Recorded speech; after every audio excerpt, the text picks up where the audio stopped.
It's actually pretty warm in this room. Why are you wearing a hoodie? Because there's sweat patches under my arms and I'm embarrassed. It's warm. These lights are hot. The Terminator is a movie often held up as one of the finest examples of guerrilla filmmaking ever made.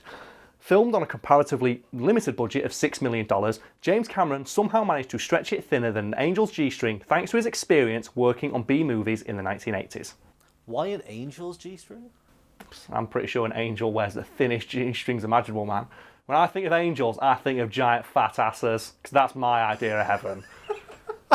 If you're going to heaven, I want to see some slamming angel badonkadonks. So when you say guerrilla filmmaking... No, I don't mean actual gorillas making movies, because that'd be too awesome.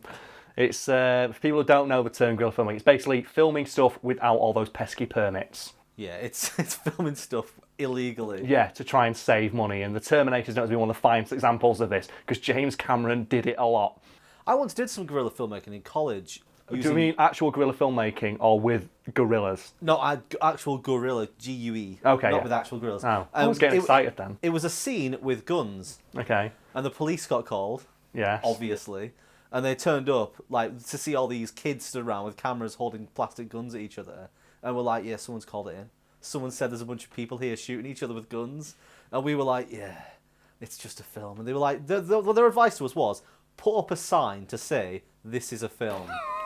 So there you go, any aspiring burglars out there, just put "this is a film" outside the house you're breaking into and the police won't get called. Also, they said call the police beforehand and let them know. So if you ever want to commit a crime... if you're an aspiring burglars out there, aspiring criminals out there, just call the police, say, yeah, we're filming a pretend, like, jewellery shop robbery on this street with fake guns. We've got a permit. If anyone calls you up... Actually, we probably shouldn't put this in. That's a really bad idea to have that float. I don't want to be held accountable for that shit. Let's leave that bit out. You see, if anyone doesn't have James Cameron's entire filmography memorised, he cut his teeth in the industry working with B-movie auteur Roger fucking Corman. Who's Roger Corman? Who's a cinematic genius behind such masterpieces as Carnosaur and that 1994 Fantastic Four movie that never got released.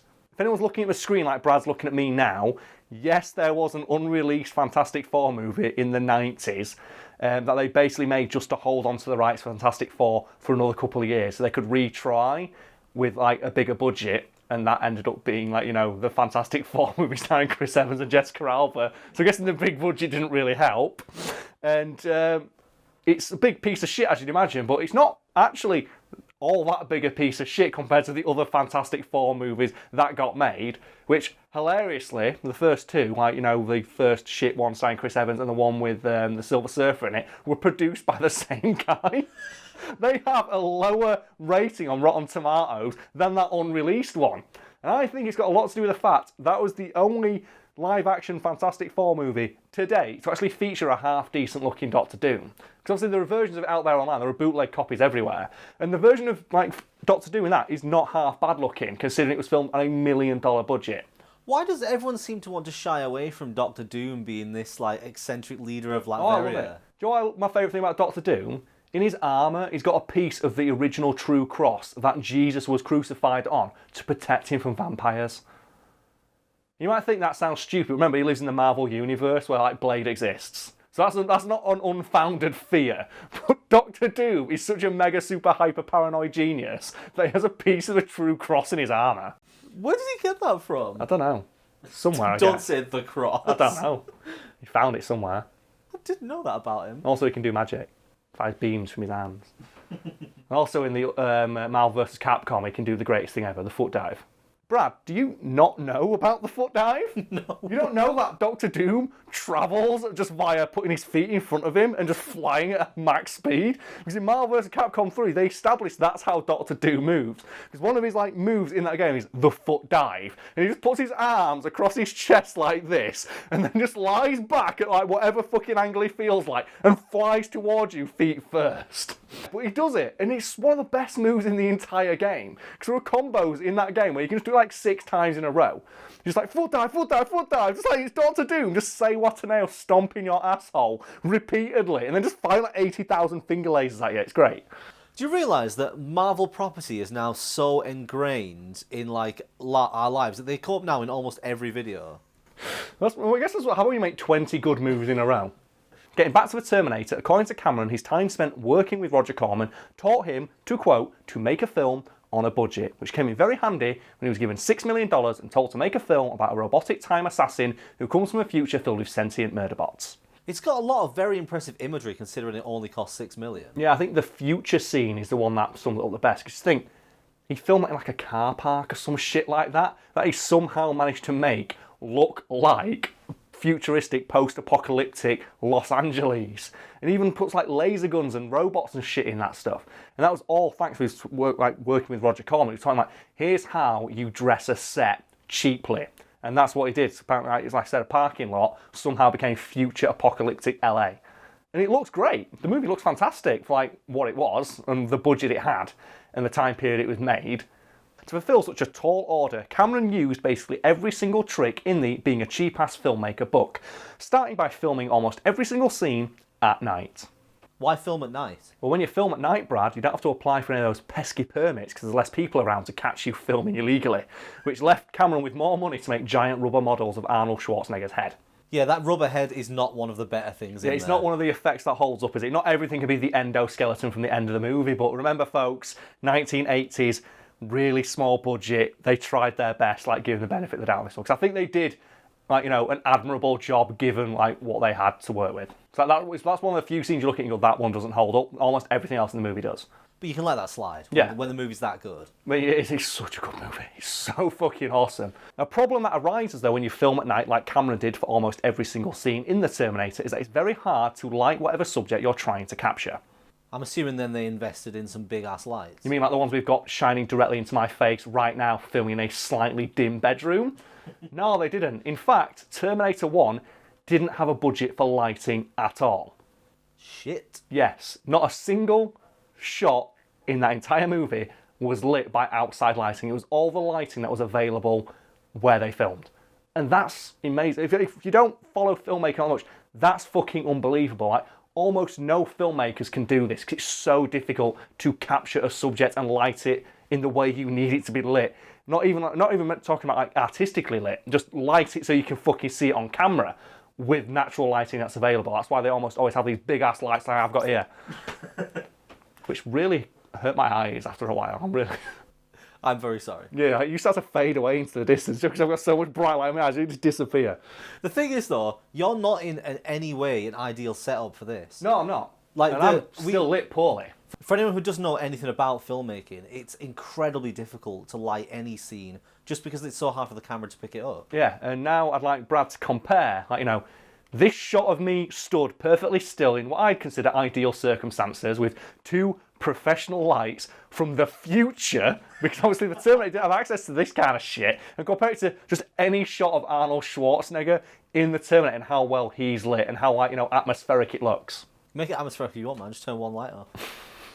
You know, do that. See what happens to the green screen. Okay. Fucking hell, that's bad. Look at that. That looks terrible. Oh, Jesus. I remember, Terminator were filming at night. We're filming in the middle of the fucking day, and this is how bad it looks.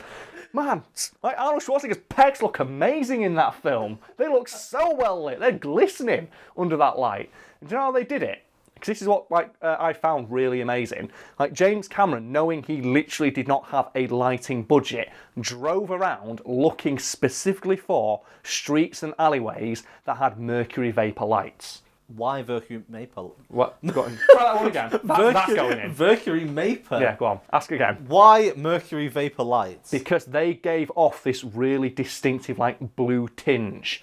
And if you show a clip from the very, very opening scene of the Terminator where Arnold Schwarzenegger walks towards the camera completely stark bollock naked, you'll notice that he's got this distinctive blue hue about him. That's as a direct result of those lights. So that's not something done in post-production? No, that's something that was just a byproduct of where they filmed. And Cameron deliberately sought out locations that had that lighting. So Arnold Schwarzenegger himself has complimented Cameron on this, and it's the best decision he made while making the movie, because it gives every shot of me as the Terminator a steely blue metallic sheen, which makes it look somewhat futuristic. He was just the perfect choice of the Terminator. Oh, it wasn't was, he? yeah. We can gush about that all day, and I'm sure in one video we probably have already. But yeah, his casting was fantastic. But Looking at the picture in front of us, like the fact that his pecs are so smooth looks artificial. it does, doesn't it? And that's another thing they did, like, you know, to save on budget. Because one of the ways that Cameron made Schwarzenegger look like, you know, not human is that before every shot they'd spray him with a mixture of water and Vaseline, which gave him the appearance of always sweating. And the idea there is that whenever you look at Schwarzenegger, there's something not quite right about him, like the bit where he's stalking them through the car park. And he also as well told Schwarzenegger to move in a very unnatural way, which we've talked about before. But I'll mention against this shot you're going to put in is Schwarzenegger will always move his eyes before he moves his head, because he's moving like a robot would with efficiency, where it moves its eyes and then its head. And I just think that's like, that little subtle characterization right there is all you need to sell him as a robot. That's all you need to sell him as something that's not quite human. Just a little spray of Vaseline and just a subtle movement of the eyes. And you're unnerved by him instantly. And then let's leap like 20 years ahead to Genesis. Yeah, where he's leaping out of a helicopter head first to dive bomb another helicopter with his robot head. It's like, you go from, like, this, like, probably one of the most subtle but terrifying shots in a movie, just this guy slowly turning his head. But the fact that his eyes move first, just like, wait, what was that? Why is he doing that? There's something not quite right about that. It's just a guy like ripping the flesh off his arm and just punching through like an evil like metallic robot and holding it like a shower of acid. It's like, oh God. These films went from James Cameron running around in a car park filming a guy walking around in his underwear to just that shit. Other ways that James Cameron saved money, including teaching Michael Biehn, who played Kyle Reese in the movie, to perform most of his own stunts and slapping together the tech noir set on his own because it was cheaper than paying a nightclub to film there. Wait, they built a nightclub? Yeah, the tech noir set, they built it from scratch. Obviously, that's something he learnt from Roger Corman again, how to slap together a realistic looking set in a short amount of time. And apparently, like, they filmed this like some sort of like abandoned warehouse where it was really cheap to film. And it looked so realistic by the time they'd finished and put all like the livery and stuff on and put all like the big flashing lights on the inside and play some music that people outside started asking if they could come in. They started offering, like when they saw all the extras go in, they said, oh, well, how much is it to get in? We've got $5. And I'm surprised Cameron didn't take that money, to be fair, and just say, yeah. Send the extras home. He's making money. We haven't talked about the acid yet, though, Karl. Oh, yeah, the acid. The acid's the best bit. Because obviously, in keeping with the idea of make every shot in this movie cost as little money as possible, there was a scene in the movie where the Terminator gets set on fire and tries to punch his way through a car windscreen. And obviously, setting a guy on fire is pretty dangerous, and usually you have to get a stuntman in who's like specially trained how to, like, you know, be on fire, which is fucking amazing, by the way. And obviously they didn't have the budget to do that. So what they did instead is they poured a mild acid on Arnold Schwarzenegger's coat to make it start smoking away, to give the illusion of being on fire, and then just told him to do the scene. And understandably, Arnold Schwarzenegger will later note, the acid that he poured on my coat and caused all that steam really irritated my eyes. But I was a professional, so I powered through. Would have been a bit of a downside on that scene if Arnold Schwarzenegger had been crying. Just the Terminator just weeping. The Terminator apologizing, I'm so sorry, Kyle Reese. I don't mean to do this. Oh, there's one aspect of the Terminator, though, that always confused me, and it's the idea that John Connor sends Kyle Reese back to protect his mum, doesn't he? Yeah. But Kyle Reese ends up banging his mum, creating John Connor. So John Connor is sending a guy back to bang his mum. Yeah.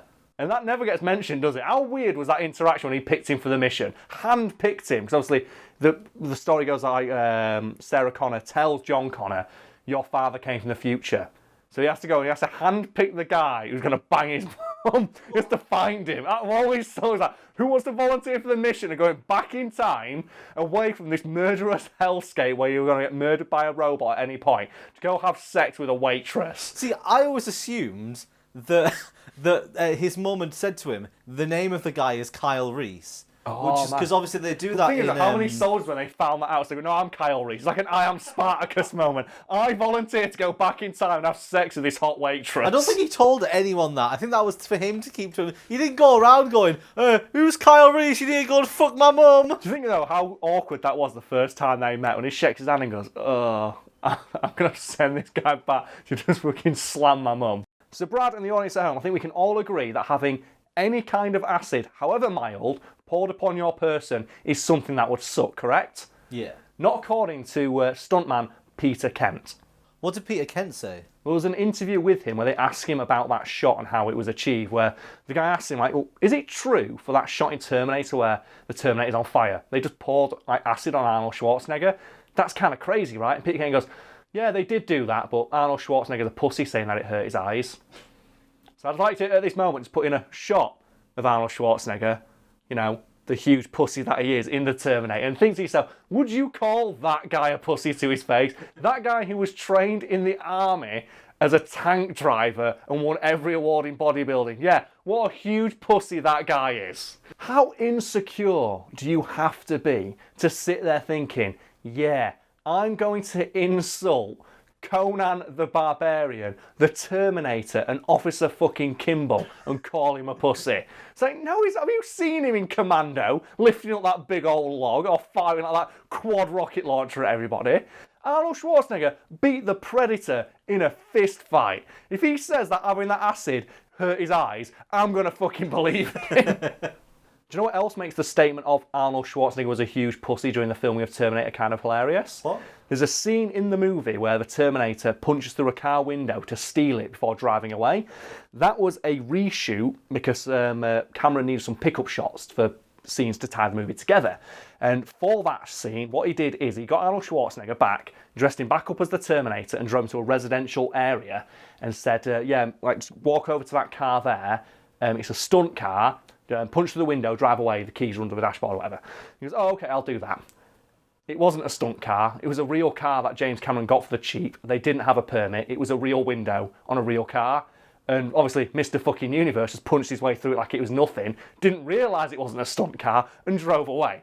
And I'm going to go put it out there. A guy who can punch through a car window and not realise it's not a fake prop window is a badass in my book. So obviously he was wearing the gloves and he's wearing like, all the shit on his hands to protect him, but I look at a car windscreen, I tap on it when I'm like, you know, asking people for directions and shit, and that hurts my knuckles. That hurts like the ends of my knuckles there. And like, Arnold Schwarzenegger's like, boom. So I hurt my hand today knocking on the door to get into this building. Arnold Schwarzenegger, He might have hurt his hand, he might just not have said anything about it. yeah, but even the fact that he could even do it without trying and didn't question it after the fact, and the fact that Cameron had so much faith in his ability to do it, he didn't tell him it wasn't a fake prop window, it was a real window. Oh, he's big enough, he's a big lad, he can do it. Would have been a much less impressive take if he hadn't managed to get through it and he just punched it and gone, ah! That bit from Who Am I, where Jackie Chan tries to punch through the window and he goes, poof, poof, poof, poof. That thing that Jackie Chan does in every movie when he hits something too hard and goes, can you just put like a quick montage of Jackie Chan doing that? Because that's my favourite thing he does. Okay. It's when he fights people and he kicks someone too hard and goes, oh, like, again in Who Am I, where he's fighting the Taekwondo master and they keep kicking each other in the shin. And after like 20 seconds, they both look at each other and go, ah, bastard, I actually hit my foot doing that. Fuck's sake. Is that why Jackie, that actually felt better, that's why he does it. Done. So wait a minute, did you say that Cameron didn't get a permit or ask anyone permission to do that particular scene? Oh yeah, because they filmed it in a residential area, didn't they? Just for a moment, put yourselves in the shoes of the people who lived in that house where Cameron parked that car. You sat there, just enjoying your day, and you look out the window and you see a giant foreign man walking out of a car, being driven by a skinny guy wearing sunglasses, walks up to this really cheap, beat-up, run-around car that's been parked suspiciously outside your house for a couple of days, and just punch through the window and drive away, followed by that skinny white guy. You'd be like, yeah, something's gone on here. I want to call the police. What did I just watch? What did I just witness? What crime is this? It's definitely a crime. But I'm not sure what. Probably car theft for a start. Well, it's car theft, but it seems like car theft with an extra step to it. Yeah. There's a guy who follows him they around. planned it, didn't they? Yeah. It's like, who plans to steal that car specifically? Somebody must have called the police on him at some point. That's not the kind of film that doesn't attract attention. Yeah, a guy walking around with like guns at night, shooting them and punching people through windows and stuff. To my knowledge, no. There was only one shot in the entire movie that alerted the police, and it's the very final one of the entire film. It's apparently the final shot they shot for the movie itself, and that is where Sarah Connor's like walking along the highway into the sunset. So to get that shot, they drove out to the middle of bumfuck nowhere, put the camera on the road, and just waited for a sunset. And according to James Cameron, they waited all day, didn't see a single car drive past them once, until the sun was at the right point in the sky to get the shot, at which point a police car rolled up, because that's just sod's law in it. So the police officer steps out of the car, walks over to James Cameron. What are you doing? James Cameron's like, well, we're making a movie. You need a permit for that, son. He goes, oh, I didn't realise. It's a student film. And the police officer looks around, sees obviously like a single camera, James Cameron and a person walking off into the distance, goes, yeah, that sounds about right. I don't really want to bust a kid just trying to get a good grade. Next time, get a permit, hurry up and drive home. So he did, and they got away with that. And I'd like to think that police officer went and watched Terminator in the cinema, saw that shot and went, wow, this is a student film? I hope we got a good grade for this. I hope that police officer actually turned up on every single shot. And when he looked around the set and saw what they'd thrown together and how there were no lights, he'd gone, very clearly a student film. Who be this? What's this amateur hour bullshit? You're not even lighting this guy's pecs right. Who is this gigantic man? Oh, it's John who met him at the pub. Oh, all right, cool. It's the fact he got over to Schwarzenegger, like this ginormous man who speaks broken English. Yeah, he's not any actor I've ever heard of. So Terminator, great film. Yeah. Terminator 2, amazing film. great film. Terminator 3. What do you say about Terminator 3 that hasn't already been said? See, it's not a bad movie by any stretch of the imagination. I love what happened. So James Cameron had nothing to do with Terminator 3. People don't know. And Arnold Schwarzenegger, he didn't want to, betray Jim Cameron by appearing in that movie. So the story goes that he called up Cameron and said, yeah, they're making a Terminator 3. Do you have anything to do with this? And James Cameron's like, nope. It's not my franchise anymore. They own it. He goes, do you mind me being in this movie? And Cameron's apparently said, just ask for as much money as possible. So that's why Arnold Schwarzenegger's fee in Terminator 3 was apparently like $60 million fucking dollars, and they paid it because you can't make one without him. Cameron obviously knew. Yeah, so obviously you can't make a Terminator movie without Arnold Schwarzenegger, as evidenced by the fact Terminator Salvation exists. Terminator Salvation is so bad, and isn't it the movie that revealed Christian Bale was the huge asshole? Oh, it was on set of that, wasn't it? Isn't that the movie where he had the screaming argument with the lighting guy? Ironically, in a film that started without a lighting guy, about how he wasn't lighting the scene correctly. The thing I love about these Terminator films, though, is if they're not putting Schwarzenegger in them, he's still in them. Yeah, they're finding a way to put him in them. Because they did the CGI, and the CGI looks so bad. That CGI looks so bad, and I appreciate they tried to redeem themselves with the CGI in Genesis, where they have the young Terminator versus the old Terminator. But even that doesn't look quite right, does it? I mean, when I first watched that film and I watched that first scene, I was like, man, they're really going for it now. This might actually be, finally, another good Terminator sequel. And then it just goes further and further down. It's so bad. You can tell the entire plot of that was written because how do we get Arnold Schwarzenegger in it now? How do we justify him being old? It's as shit as Terminator Genesis is, I like how it continues the trend of Terminator movies spoiling their own twist in their marketing material. Because people don't know, Terminator 2 is infamous in cinema because the twist of the film is the Terminator is a good guy this time, and the entire movie is filmed in such a way that you don't know Arnold Schwarzenegger is a good guy, which is why the T-1000 takes on the appearance of a police officer. You think, oh, that must be the good Terminator. It's a police officer, and it's not as physically imposing or as intimidating as Arnold Schwarzenegger. The marketing for that film says he's back, and he's back to protect us, some shit like that. They spoil it in the trailer. And the trailer has the shot of him saying, get down. Yeah, the Guns N' Roses shot. That big clutch moment where everyone goes, oh my God. He's the good guy. And they spoil it in the fucking trailer. James Cameron spent ages crafting this movie where you don't quite know what's happening and it's ruined. And then in Terminator Genesis, they do it again and they spoiled it on the poster. The poster shows that John Connor is a Terminator and they play it as a twist again. See, that pissed me off about that as well, because I was like, I might have enjoyed that twist more if it had been a twist. The way I'd heard it put is, even if you avoided every trailer and every piece of marketing material for that movie, it would have been spoiled for you when you went into the cinema, because the poster outside the cinema screening would have been the poster they used, which shows John Connor as a robot. It's like, oh, for fuck's sake.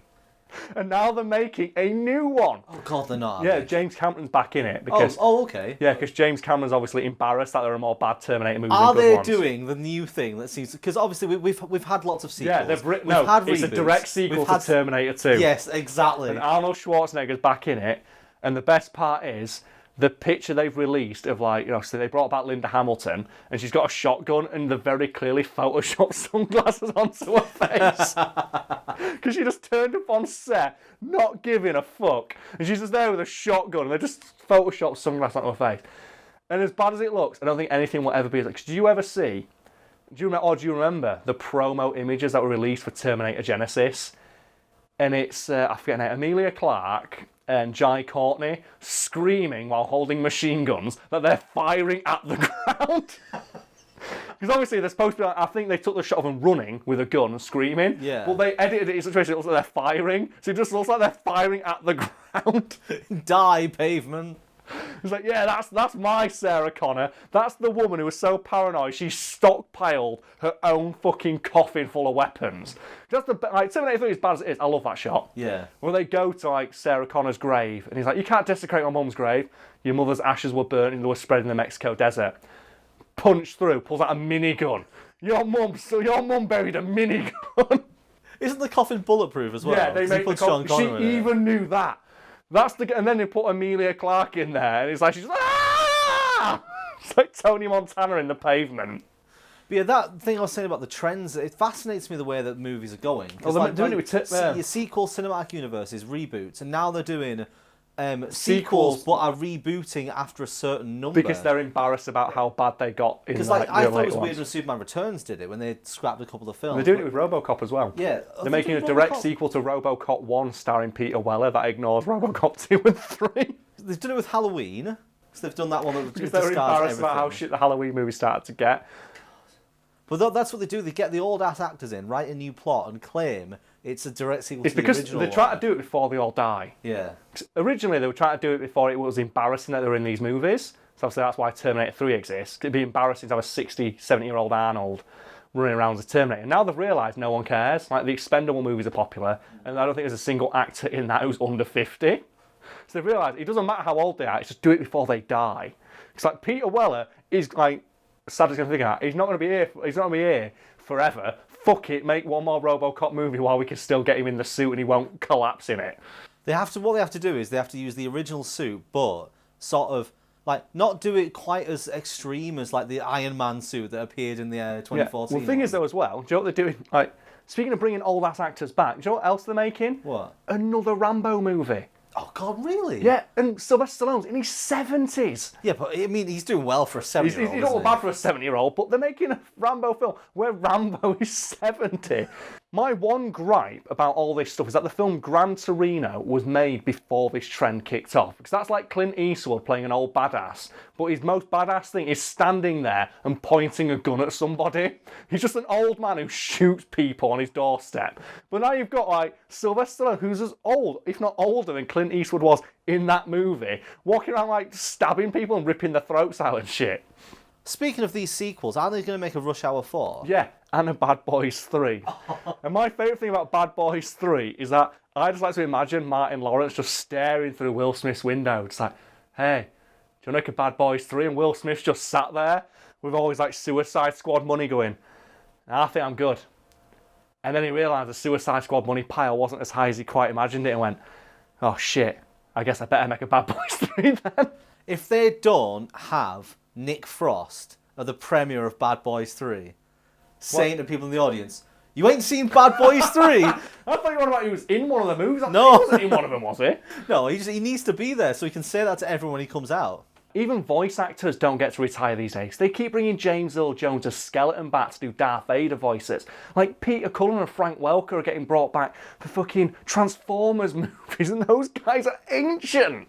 Those guys were voicing the characters in the 80s. You can tell that someone's getting old when their voice starts to sound Yeah. Old. It's like I've been playing Red Dead 2. And the guy who does the voice of John Marston, he comes back as John Marston, and you can tell he's 15, 20 years older than he was when he first made that game. Because he's like, his vocal fry now just sounds like he sounds like, "Oh, are you doing there on Arthur Morgan?" It's like, Jesus, man, how much whiskey did you drink, John Marston? I haven't played Red Dead 2 yet. Is there anyone in there who resembles and sounds exactly like McCree? Everyone. I love that I just love Arthur Morgan. He's just an absolute fucking badass. At least my version of him is. I'm the nicest guy in the world. I walk around, I say hello to everybody. And I walk in on the street, hi there, mister, howdy, how you doing, partner? Some guy went, what are you trying to do? Pull out my gun, double blow his kneecaps off, howdy. You do not respond. Arthur Morgan does not let you disrespect him in that manner. My first experience of Red Dead 2 is I was watching a friend play, and I was saying, I've heard all these rumours about how easy it is to kill your horse. And within a minute, his horse got clipped by a carriage and went ploughing into the ground. I'm on Hot Sauce 5 at the moment. Hot Sauce 5? But he said he could audibly hear me go, when his horse smashed into the pavement. The most annoying thing for me, though, is my horse just keeps walking in front of trains. So I whistled for my horse, and I saw it just cantering along, and there was a train coming. I saw it, I'm like, no. So I sprint into it while whistling for it to run faster. Train just coming. The thing is, it happened in slow motion, because the train was just starting off, and it was, just my horse just rolls over slowly, and just gets spun around, like, oh, come on. Damn it, Hot Sauce the Third. Just see you at the pet shop. I need another hot sauce, please. Hot Sauce is dead. Can I get a new Hot Sauce?